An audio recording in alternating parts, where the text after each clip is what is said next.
Hello everyone, welcome to my channel. BPSC शिक्षक भर्ती second phase की वैकेंसी आई हुई। इसमें 40 नंबर समान अध्ययन का क्वेश्चन पूछा जाता है और ये मोस्ट इंपॉर्टेंट क्वेश्चन है एग्जाम्स के लिए।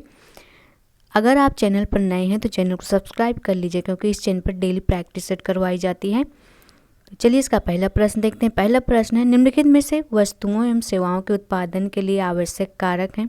तो इनमें से कौन कौन से आवश्यक कारक हैं, ये पूछा गया है। तो आवश्यक वस्तुओं एवं सेवाओं के उत्पादन के लिए आवश्यक कारक हैं, तो ये सभी हैं। भूमि है, मानव पूंजी है, भौतिक पूंजी है, श्रम है, ये सभी हैं। तो इसका राइट आंसर हो जाएगा ऑप्शन नंबर डी। वस्तु एवं सेवाओं के उत्पादन के लिए 4 कारक आवश्यक हैं। पहला है भूमि तथा अन्य प्राकृतिक संसाधन, और दूसरा है श्रम, अर्थात जो लोग काम करेंगे, और तीसरा है भौतिक। तीसरा क्या है? भौतिक है। और चौथा है मानव पूंजी। तो इसमें सभी जो हैं राइट आंसर हो जाएगा ऑप्शन नंबर डी। नेक्स्ट है, विमुद्रीकरण के फायदे के निम्न प्रकार हैं, पूछा है। विमुद्रीकरण के फायदे के निम्न प्रकार पूछा है, तो देखते हैं।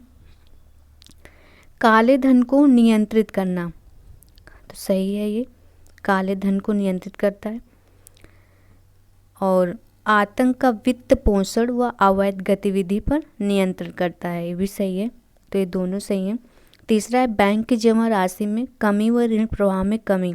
तो बैंक की जमा राशि में कमी नहीं होती बल्कि वृद्धि होती है, तो ये गलत हो जाएगा। रियल एस्टेट संपत्ति बाजार की दरों में वृद्धि होगी, ये भी गलत हो जाएगा। और पांचवा है, कैशलेस डिजिटल अर्थव्यवस्था को बढ़ावा मिलेगा, तो ये राइट आंसर हो जाएगा 1, 2 और 5। तो ऑप्शन नंबर सी इसका राइट आंसर हो जाएगा। नेक्स्ट देखते हैं। देशों के पारस्परिक जुड़ाव का आयाम नहीं है, इससे पूछा गया है। देशों के पारस्परिक जुड़ाव का आयाम नहीं है, तो ये धार्मिक नहीं है, राइट आंसर हो जाएगा डी। विश्व के अधिकांश भाग तेजी से एक दूसरे से जुड़ते जा रहे हैं। देशों के बीच इन पारस्परिक जुड़ाव के मुख्यतः 4 आयाम हैं। सामाजिक है, सांस्कृतिक है, राजनीतिक और आर्थिक है, तो राइट आंसर हो जाएगा ऑप्शन नंबर डी। नेक्स्ट है, निम्नलिखित में से कौन सा मानव पूंजी में सहायक कारक नहीं है। इसमें पूछा गया कौन सा मानव पूंजी में सहायक कारक नहीं है, तो गरीबी नहीं है, राइट आंसर हो जाएगा ऑप्शन नंबर सी। मानव पूंजी में सहायक प्रमुख कारक हैं। शिक्षा है, प्रशिक्षण है, चिकित्सा है, कौशल है, और उसमें निहित उत्पादन के ज्ञान का स्टॉक है। इन सब गुणों से युक्त जनसंख्या मानव पूंजी कहलाती है। नेक्स्ट क्वेश्चन देखते हैं। निम्न में से कौन सा संसाधन सबसे महत्वपूर्ण है? तो कौन सा संसाधन है जो सबसे महत्वपूर्ण है? तो मानव पूंजी है, राइट आंसर हो जाएगा सी। नेक्स्ट है, इनमें से किस प्रक्रिया द्वारा विशाल जनसंख्या को उत्पादक परिसंपत्ति में बदला जा सकता है? तो किस प्रक्रिया द्वारा बदला जा सकता है? तो इसका राइट आंसर हो जाएगा मानव पूंजी में निवेश द्वारा, राइट आंसर हो जाएगा ऑप्शन नंबर डी, मानव पूंजी में निवेश द्वारा। नेक्स्ट क्वेश्चन है, भारत सही अर्थों में तभी स्वतंत्र होगा जब यहाँ का सबसे निर्धन व्यक्ति भी मानवीय व्यथा से मुक्त होगा। यह कथन किसके द्वारा दिया गया है? तो यह कथन दिया गया है महात्मा गांधी के द्वारा, राइट आंसर हो जाएगा बी। अपने करोड़ों लोगों को दयनीय निर्धनता से बाहर निकालना स्वतंत्र भारत की सबसे बड़ी चुनौती में से एक थी। महात्मा गांधी हमेशा इस बात पर बल दिया करते थे कि भारत सही अर्थों में तभी स्वतंत्र होगा जब यहाँ का सबसे निर्धन व्यक्ति भी मानवीय व्यथा से मुक्त होगा, राइट आंसर हो जाएगा बी। नेक्स्ट है, निम्नलिखित में से निर्धनता के आयाम है, इसे पूछा गया है निर्धनता के आयाम है। भूखमरी और आश्रय का सहारा न होना, ये सही है। बीमार आदमी का इलाज न करवा पाना, ये भी सही है। स्वच्छ जल और सफाई सुविधाओं का अभाव, ये भी सही है। चौथा है नियमित रोजगार की कमी, तो इसमें से राइट आंसर हो जाएगा ऑप्शन नंबर डी, सभी सही हैं। नेक्स्ट क्वेश्चन है, निम्नलिखित में से कौन सा तथ्य निर्धनता का एक कारण और परिणाम दोनों को संदर्भित करता है? तो ये इसका राइट आंसर हो जाएगा सी, सामाजिक अपवर्जन। सामाजिक अपवर्जन निर्धनता का एक कारण और परिणाम दोनों हो सकता है। मोटे तौर पर यह प्रक्रिया है जिसके माध्यम से व्यक्ति या समूह उन सुविधाओं, लाभों और अवसरों से अपवर्जित रहते हैं जिनका उपभोग दूसरे करते हैं। नेक्स्ट क्वेश्चन देखते हैं। खाद्य सुरक्षा का अर्थ है, खाद्य सुरक्षा का क्या अर्थ है? तो ये है सभी लोगों के लिए सदैव भोजन की उपलब्धता, पहुंच और प्राप्त करने का सामर्थ्य। राइट आंसर हो जाएगा बी। नेक्स्ट है खाद्य सुरक्षा किस पर निर्भर करती है? तो ये करती है सार्वजनिक वितरण पर प्रणाली पर, शासकीय सतर्कता पर, खाद्य सुरक्षा के लिए सरकार द्वारा की गई कार्यवाही पर। तो ये सभी इसके सही आंसर हो जाएंगे। राइट आंसर हो जाएगा डी। नेक्स्ट क्वेश्चन है किसी देश की खाद्य सुरक्षा कब सुनिश्चित होती है? किसी देश की खाद्य सुरक्षा कब सुनिश्चित होती है? तो ये जब सभी लोगों के लिए पर्याप्त खाद्य उपलब्ध हो। दूसरा है जब सभी लोगों के पास स्वीकार्य गुणवत्ता के खाद्य पदार्थ खरीदने की क्षमता हो। तीसरा जब खाद्य की उपलब्धता में कोई बाधा न हो। तो इसका राइट आंसर हो जाएगा ऑप्शन नंबर डी, सभी सही हैं। नेक्स्ट है भारत में 500 और 1000 रुपये के करेंसी नोटों को कब अमान्य घोषित किया गया था? तो इम्पोर्टेंट क्वेश्चन है, भारत में 500 और 1000 रुपये की करेंसी नोटों को कब अमान्य घोषित कर दिया गया था? तो ये 8 नवंबर 2016 को। राइट आंसर हो जाएगा डी।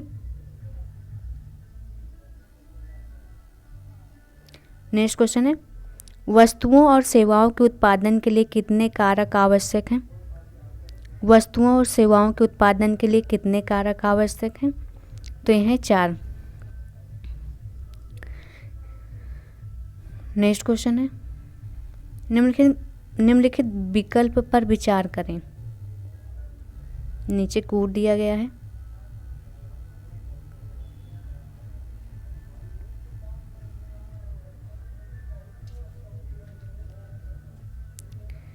तो पहला है यूएसएसडी दुकानों पर पीओएस, यूपीआई है, फिर गिफ्ट कार्ड है, फिर ऑनलाइन ट्रांसफ़र, निफ्ट आरटीजीएस है, फिर है आधार सक्षम भुगतान प्रणाली और फिर छठा है चेक। इसमें पूछा गया उपर्युक्त में नकदी रहित लेन देन की विधि कौन सी है? इसमें पूछा गया नकदी रहित, तो ये ध्यान दीजिएगा नकदी रहित। तो इसमें पूछा गया ऑनलाइन वाला। तो इसका राइट आंसर जो हो जाएगा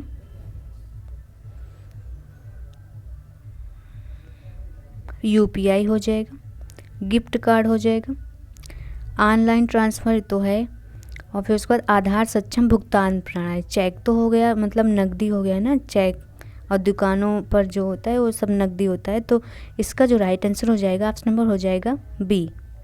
नेक्स्ट क्वेश्चन है निम्नलिखित पर विचार कीजिए। इसमें सही आंसर पूछा है।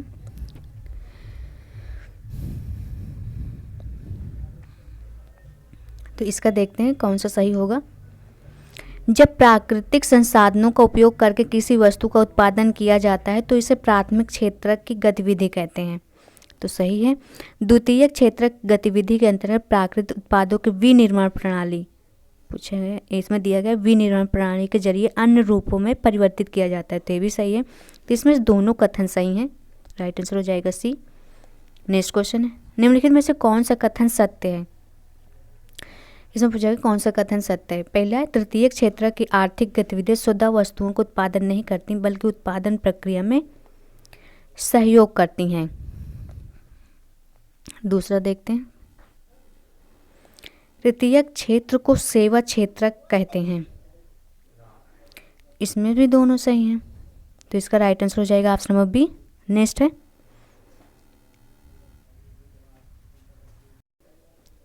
निम्नलिखित में से सकल घरेलू उत्पाद जीडीपी की सही परिभाषा क्या है, इस पूछा गया है। तो किसी विशेष वर्ष में देश के भीतर उत्पादित सभी अंतिम वस्तुओं एवं सेवाओं का मूल्य। इसका राइट आंसर हो जाएगा ऑप्शन नंबर ए। नेक्स्ट है, एक देश की आय है, एक देश की आय है उस देश के समान निवासियों के आय। राइट आंसर हो जाएगा ए। नेक्स्ट है, विश्व बैंक की, इसमें पूछा गया है, हाँ नीचे कोड दिया गया है, सुमेलित करना है। विश्व बैंक की विकास रिपोर्ट के अनुसार देशों का वर्गीकरण और वर्ष 2019 में उनके प्रति व्यक्ति आय को सुमेलित करना है। तो इसका सुमेलित कर लेते हैं।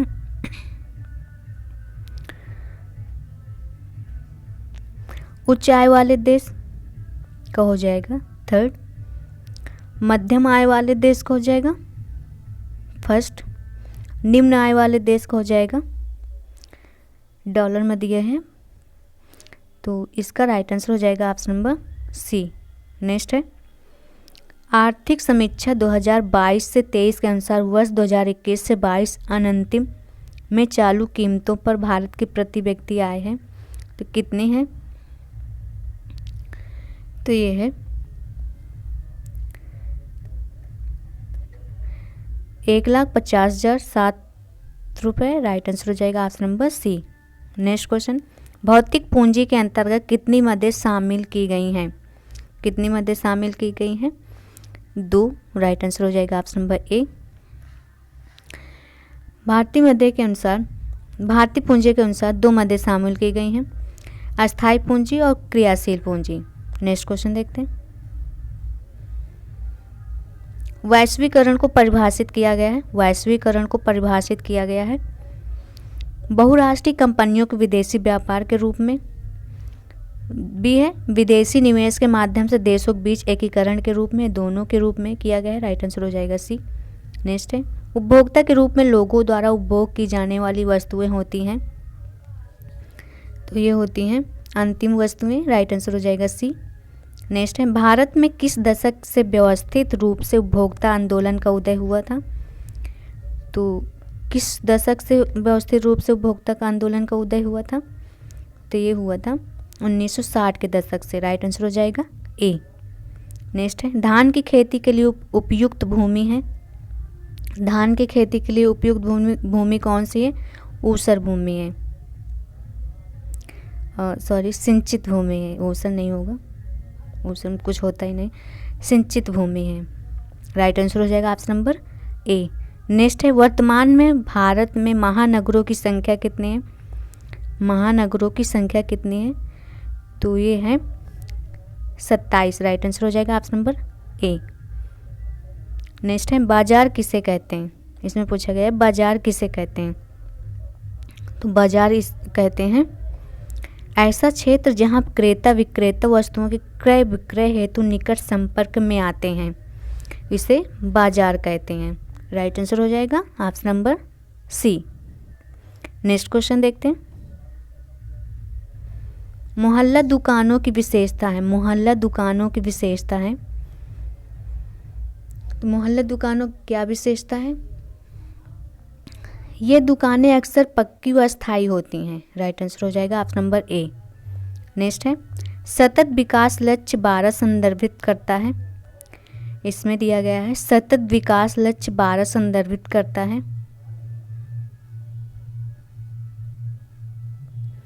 तो ये किससे करता है,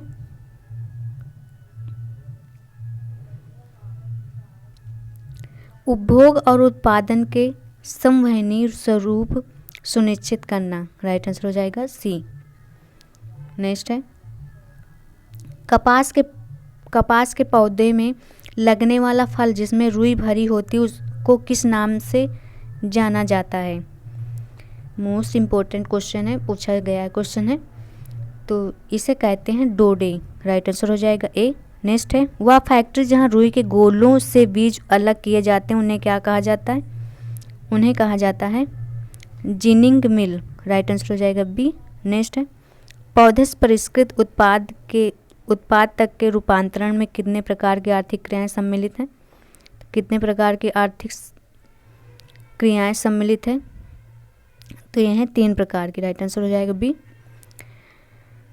3 प्रकार की ये प्राथमिक, द्वितीयक और तृतीयक क्रियाएं होती हैं। नेक्स्ट क्वेश्चन है, अंग्रेजी भाषा के एग्रीकल्चर शब्द की उत्पत्ति हुई है। अंग्रेजी भाषा के एग्रीकल्चर शब्द की उत्पत्ति हुई है तो ये किस भाषा से हुई है? लैटिन भाषा से हुई। राइट आंसर हो जाएगा सी। नेक्स्ट है, प्राथमिक क्रियाओं का तात्पर्य। प्राथमिक क्रियाओं का तात्पर्य क्या है? प्राथमिक क्रियाओं का तात्पर्य है प्राकृतिक संसाधन के उत्पादन एवं निष्कर्षण से। राइट आंसर हो जाएगा ए। नेक्स्ट है, कृषि मत्स्य और संग्रहण उदाहरण है।